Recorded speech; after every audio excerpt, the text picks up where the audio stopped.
Ozdiruvchi vitamin va minerallar.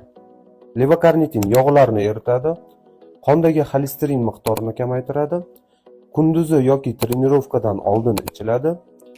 Dozirovkasi 1000-2000 mg kuniga. Vitamin B12 metabolizmni yaxshilab beradi, yog'larni eritib beradi, kunduzi och qoringa ichiladi. Vitamin D3 metabolizmni yaxshilab beradi, qondagi insulin miqdorini kamaytiradi, kunduzi soat 11 gacha ichiladi, dozirovkasi 1000-2000 ta'sir birlikda. Magniy organizmda metabolizmni yaxshilab beradi, ochlik hissini kamaytiradi, kechasi uxlashdan oldin ichiladi, dozirovkasi 300-400 mg kuniga. Omega 3 metabolizmni yaxshilab beradi, ochlik hissini kamaytiradi, kunduzi ichiladi, dozirovkasi 250-300 mg kuniga.